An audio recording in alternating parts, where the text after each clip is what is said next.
dans Décryptage, nous allons parler de la France et surtout cette nouvelle attaque terroriste qui a eu lieu à Nice et qui a coûté la vie à 3 personnes, dont une brésilienne, et a fait plusieurs blessés. On va se poser la question de savoir ce qu'il faut faire avec Mamadou Diouf. Mamadou, bonsoir. Bonsoir, Michel. Première question, qu'est-ce qu'il faut faire? Qu'est-ce qu'il faut faire? Il faut regarder tout simplement la réalité en face. Et la réalité? Je crois que quand on parlait du boycott, il y a le président tchétchène qui disait que quand Macron insiste en disant aux gens continuez à faire la caricature, c'est comme s'il appelait les extrémistes à faire des attentats. Et malheureusement, ce que tout le monde attendait, y compris la France, est venu, puisque quand le président Macron a parlé, quand on a republié les caricatures avec Charlie Hebdo, la France s'attendait à des attentats, de sorte que cela n'avait pas été dit de façon officielle, mais un certain nombre de dispositions avaient été prises. Mais ce qui veut dire qu'on a provoqué, eh bien, à moins qu'on ne soit un taré, quand on fait une chose, ça produit un effet. Quand on refait la même chose, ça a tendance à reproduire le même effet. Mais ce qu'il faut faire, c'est ce que le dirigeant a commencé à faire. Il faut apaiser la situation en changeant de fusil d'épaule, en changeant de discours, parce que les musulmans, je ne dis pas français, les musulmans du monde se sentent insultés par ce qui se passe en France aujourd'hui.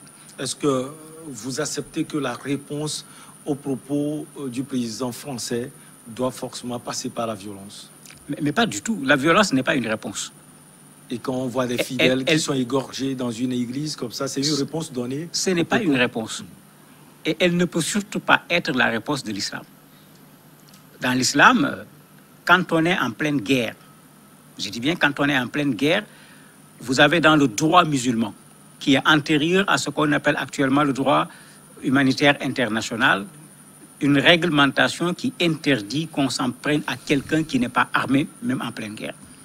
Ce même droit interdit qu'on s'en prenne à ceux qui sont dans les lieux de culte de façon générale, y compris les églises.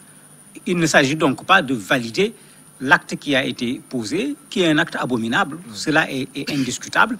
Islamiquement, vous ne verrez aucune organisation islamique digne de ce nom cautionner un tel acte. Maintenant, qu'est-ce qui a amené l'acte? C'est pourquoi je disais tout à l'heure, on ne peut pas faire la même provocation, avoir un résultat, refaire la même provocation et attendre un résultat différent. En tout cas, c'est une façon chez les Français de définir, excusez-moi le terme, un imbécile qui fait une chose, qui voit un effet, qui refait la même chose et qui veut voir un effet différent. On va revoir exactement le même effet. Et comme je l'ai dit, la France s'y attendait. Les Français n'ont pas du tout été surpris par les attentats, puisqu'ils étaient en train de voir comment faire pour qu'il n'y ait pas d'attentat après ce qui s'est passé. Mais en ce moment, que faire? C'est d'arrêter la provocation, parce que quand on arrêtera la provocation, c'est cette façon d'agir qui fait que finalement des innocents qui n'ont rien à voir avec la situation perdre la vie. Ces gens qu'on a tués à l'église, c'est eux qui ont publié les caricatures, c'est eux qui ont dessiné, c'est eux qui ont parlé.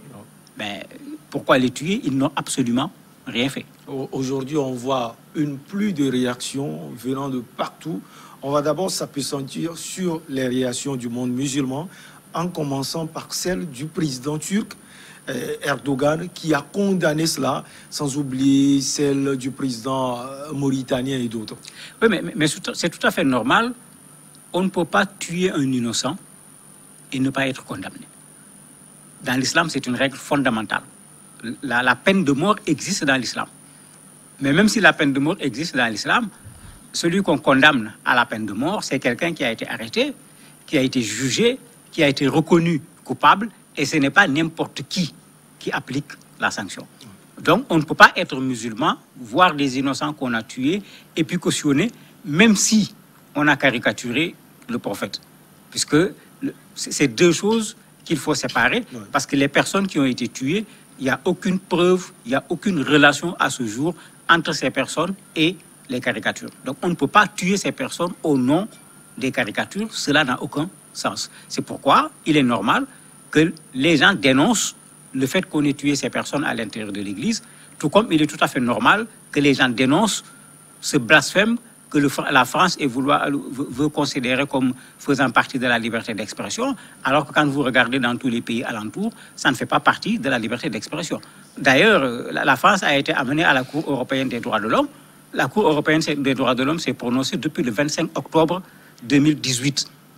Et elle a dit de façon très claire que le blasphème ne peut en aucune façon faire partie de la liberté d'expression. La France cherche quoi? Est-ce que vous pensez que cette sortie positive du président Erdogan peut amener un terrain d'entente entre lui et le président Macron?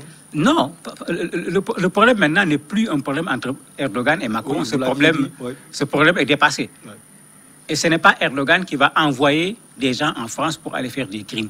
Il faut être très clair également là-dessus. Le problème, c'est qu'aujourd'hui, beaucoup de musulmans se sentent frustrés par l'action de la France. On a plus manifesté en dehors de la Turquie de Erdogan que dans la Turquie de Erdogan. Donc ce n'est plus un problème entre la France et la Turquie, c'est un problème entre la France et le monde musulman. Et le dirigeant l'a tellement bien compris qu'il est en train de vouloir tenir un discours autre que le discours du président de la République en disant qu'on accepte la différence, qu'on accepte les autres religions, etc.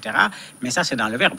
Parce que Mélenchon le contredit en lui disant que les musulmans qui vivent en France ne méritent pas la façon dont ils sont traités en permanence comme des suspects. Et Mélenchon, on ne dira pas qu'il est musulman, on ne dira pas qu'il est pour la religion. Lui, il dit tout le temps, la religion, il s'en fout. Donc, ce n'est pas celui-là qui va défendre la religion, mais il y a un principe élémentaire qui est là. C'est des citoyens français de confession musulmane. Le fait qu'ils soient de confession musulmane ne doit rien diminuer à leur citoyenneté. L'auteur de cet acte criminel est un Tunisien de 21 ans. Il n'a pas d'autre chose à faire. Ben, il a certainement plein d'autres choses à faire. C'est quelqu'un, quand on regarde son parcours, il avait déjà poignardé quelqu'un en Tunisie. Il était en ce moment adolescent. Il a d'ailleurs été condamné à l'époque. S'il poignarde à nouveau, c'est pourquoi quand on dit islamiste, vous voyez tout le problème que ça pose. Et c'est là où les gens doivent faire attention. Ceux qui le disent savent très bien ce qu'ils font. On est dans le pays de la langue française, ils savent ce qu'ils font. Qu'on me dise un musulman l'a fait, je suis tout à fait d'accord, c'est un musulman. Qu'on me dise que c'est un attentat islamiste en accusant toute la religion et tous les musulmans en même temps, moi je me porte en faux par rapport à un tel jugement. Parce que ça participe aujourd'hui à cette tension qui existe entre la France et les musulmans, puisque au lieu de s'occuper du criminel, on est en train de vouloir, à travers un criminel, juger en même temps, comme le dit Mélenchon, tous les autres musulmans comme étant des suspects, pouvant eux également être des terroristes, et cela est inacceptable. J'avais parlé tout à l'heure de plus de réactions. Il y a aussi des réactions venant des autres puissances. Il y a les États-Unis, le président Donald Trump, même le candidat démocrate Joe Biden. Il y a le Premier ministre australien Scott Morrison, Madame Merkel et autres. Qu'est-ce que ça peut apporter à la France? En fait, la France a besoin de réconfort dans ce genre de situation. Parce qu'il faut qu'on dise, quand on poignarde un innocent, ça pose problème. Quelle que soit la raison pour laquelle cela a été fait, ça pose problème. C'est normal qu'il y ait ce sentiment de compassion à l'endroit de la famille d'abord de ces personnes qui ont perdu la vie, mais à l'endroit de Macron également, parce que c'est lui le premier responsable de la sécurité des Français. Donc, quel que soit Alpha, il porte une certaine responsabilité dedans. Mais d'autres pays ont posé également le problème de la France. Quand on retourne aux États-Unis, le New York Times est revenu sur la façon dont les musulmans sont traités en France. Le New York Times est revenu sur cette question du blasphème en disant mais pourquoi la France s'accroche à vouloir insulter la religion des autres? Et ça, c'est le problème de fond qu'il faut régler si on veut savoir quoi faire pour ne pas revoir ce genre d'attentat dû à du blasphème. Une chose qu'on peut parfaitement abandonner, ça n'empêchera pas du tout au monde de pouvoir continuer sa vie tranquillement. Pour le président Macron, c'est toute la France qui est attaquée. Oui, mais il a même dit quelque chose de dangereux pour un président de la République. Il dit qu'il apporte son soutien aux chrétiens de France, aux catholiques de France, puisqu'il a utilisé le mot catholique. Puisque les tueries ont eu lieu dans une église catholique. Mais, tout à fait. On a plusieurs fois vu la même chose chez les musulmans, des mosquées qui ont été profanées et tout. On ne l'a jamais entendu apporter son soutien à la communauté musulmane de France. Ça pose un problème. La laïcité est un principe. Quand il est le premier responsable de ce principe, il faut qu'on sente cette équidistance au niveau du président de la République. Si les musulmans l'avaient senti, cet attentat, très certainement, n'aurait pas eu lieu parce que cet attentat, c'est le cumul de plusieurs vexations. Et quand vous regardez celui qui le fait, il vient même d'arriver en France, parce que quand on a retracé son parcours, il vient d'Italie, il a quitté son pays il n'y a pas fort longtemps. Son sentiment par rapport à la France date certainement de la Tunisie. Parce que le temps qu'il arrive en France, il n'a pas le temps quand même de se fâcher contre la France jusqu'à ce point-là. C'est pourquoi j'ai dit il y a une attitude de la France dans le monde musulman qui est considérée comme une attitude hostile par rapport à l'islam. Et ce Tunisien est malheureusement venu en France avec cette attitude d'hostilité par rapport à la France qui l'a certainement amené à pousser cet acte qui est tout simplement condamnable. Le chef de l'exécutif français parle de lutte contre les actes islamistes. Oui, ce genre de comportement. C'est que mon problème, c'est pourquoi on dit islamiste. La France collabore énormément avec l'Arabie Saoudite. Il n'y a pas plus islamiste que l'Arabie Saoudite. La France collabore avec le Koweït, même la Turquie dont on parle. La France collabore avec le Maroc. Le Maroc est dirigé par le PJD, qui est un parti officiellement, clairement islamiste. Le premier ministre marocain est un islamiste. Mais on parle de quel islamiste? Je crois qu'il y a lieu de clarifier ces expressions d'abord, et ensuite d'être objectif. S'il faut combattre les islamistes, moi je veux bien voir la France combattre l'Arabie Saoudite, combattre le Koweït, combattre le Qatar. En ce moment, je suis d'accord, la France est en train de combattre l'islamisme. Mais se cacher derrière le mot pour combattre l'islam tout simplement, qui connaît, il faut le reconnaître, un développement fulgurant en France, qui dérange aujourd'hui par sa présence en France, ça n'a rien à voir avec combattre l'islamisme. D'ailleurs, vous savez, un certain nombre d'intellectuels français qui ont fait des contributions dans les médias français pour dénoncer l'attitude du président de la République. Certains lui ont dit clairement, mais cette façon de faire pour opposer aux gens de continuer la provocation est contraire à la laïcité. Puisque si on veut que les gens vivent dans la paix, si on veut que les gens vivent dans la cohésion, il ne faut pas encourager les uns à insulter les autres. On n'a pas besoin d'être un professeur d'université pour le savoir. Vous pensez que c'est une France divisée aujourd'hui qu'on a? Mais bien sûr, elle a toujours été divisée sur les questions de religion. Pas seulement sur la question de l'islam, parce qu'il ne faut pas oublier que la laïcité française est l'enfant de la période des Lumières. La période des Lumières, c'est les Holbach, c'est les Viviani, c'est les Jules Ferry. Ces gens avaient dit qu'il faut organiser l'humanité sans Dieu. C'est cette France qui est hostile à la religion de façon générale et à l'islam en particulier. C'est cette France-là qui aujourd'hui a des problèmes. Et ça a toujours fait l'objet de débats en France qui n'ont jamais été réglés. On se rappelle encore la commission Stasi qui avait été mise en place pendant que la question du voile s'était posée. Dans les conclusions, cette commission avait dit les musulmans ne sont pas suffisamment intégrés en France, il faut les intégrer. La fête musulmane de la Tabaski doit être reconnue en France, le voile doit être accepté à l'école, etc. Mais tout ceci, la France avait refusé, bien que c'est la France qui avait demandé à cette commission de faire ce travail. Vous avez toujours dit qu'il appartient au président français de revoir ses mots, mais est-ce que la responsabilité lui incombe seulement? Non, ça ne lui incombe pas tout seul, puisque au niveau du monde musulman, vous avez également un combat qui est en train d'être mené contre ceux-là que nous appelons des extrémistes. Ouais.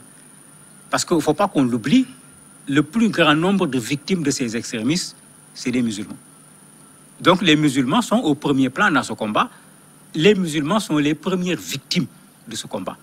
Et c'est pourquoi il est incompréhensible pour eux qu'on veuille leur dire encore que ce combat est mené au nom de l'islam. Combien de personnes on a tué dans des mosquées? Combien de fois on a fait exploser des mosquées? Donc, quand on le regarde sous cet angle, les musulmans ont leur part à jouer et ils jouent leur partition par rapport à ce combat-là. Mais parfois, les gens font le travail de ces extrémistes qui veulent tout simplement opposer les communautés sans faire aucune distinction. Quand vous avez un discours qui accuse tous les musulmans, c'est comme si vous donnez raison aux extrémistes, puisque c'est cela qu'ils cherchent en réalité. La Mauritanie se dit indignée par l'acte terroriste et barbare à Nice.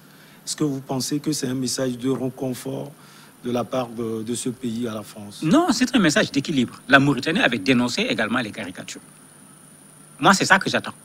Je veux bien qu'on dénonce l'acte barbare qui s'est passé à Nice, mais je veux bien qu'on dénonce de la même façon l'acte qui est la cause de ce même acte barbare. Et la Mauritanie l'a fait. La Mauritanie avait dénoncé ces caricatures. La Mauritanie avait dénoncé la façon dont le président français avait demandé à ce qu'on continue à caricaturer. Quand la Mauritanie dénonce, vous avez un pays qui est en équilibre. C'est cet équilibre-là qu'on demande à Macron. Et malheureusement, on n'a pas vu cet équilibre dans ses discours depuis le début jusqu'à présent. Aujourd'hui, ce n'est pas seulement la France qui est touchée, il y a aussi le Brésil, puisqu'une victime plutôt vient du Brésil. Pour vous, quel sera le sentiment du Brésil vis-à-vis de ces personnes? L'incompréhension d'abord. L'incompréhension, puisque je disais tout à l'heure, ces personnes qui ont été tuées au niveau de l'Église n'ont aucune relation avec les caricatures. Si le jeune Tunisien qui a tué, si sa motivation ce sont les caricatures, il n'y a aucune relation, jusqu'à preuve du contraire, entre ces personnes et les caricatures. En matière de droit, on parle d'imputabilité. C'est-à-dire, avant d'accuser une personne, il faut pouvoir prouver que la personne est en lien avec un délit, un crime, et qu'on puisse prouver que cette personne est responsable avant même de juger la personne. Je ne parle pas maintenant d'aller tuer la personne. Mais au niveau du Brésil, il ne peut y avoir que de l'incompréhension pour un de leurs citoyens qui s'est trouvé dans un endroit qui a été tué alors que ce citoyen n'a commis aucune faute. Il n'y a pas que le président Macron, il y a aussi la sortie du Premier ministre français qui dit qu'il y aura une lutte acharnée contre ces personnes. Oui, mais on est habitué à ce discours musclé de la France, mais un discours musclé qui n'a jamais réglé les problèmes en France. Les attentats en France, ça ne date pas d'hier. Je suis encore... Vous pensez que la France mérite, ou bien la France doit faire sortir quel genre de discours aujourd'hui? La France doit d'abord faire une chose, c'est s'asseoir avec les musulmans français. Pour que les musulmans français aient leur place en France. Ça permettra que ceux qui sont des extrémistes n'utilisent plus cet argument quand ils parlent au nom de l'islam, puisque c'est ce qu'ils font. En France, on a fait ça aux musulmans. En France, on a fait ça aux musulmans pour faire en sorte que la France soit en opposition par rapport au monde musulman de façon générale. Ce que la France doit faire, c'est le conseil que le président Obama leur avait donné, c'est donner aux musulmans leur place en France. Mais en ce moment, ces extrémistes seront à l'étroit et leur discours sera isolé. On pourra faire la part des choses entre un musulman qui est en France, qui vit normalement comme tout le monde, et un extrémiste qui ne cherche qu'à mettre du feu partout sans pour autant essayer de savoir qui est coupable et qui ne l'est pas. Mamadou Diouf, merci. C'est moi qui vous remercie. On marque une petite pause et on revient pour l'inviter.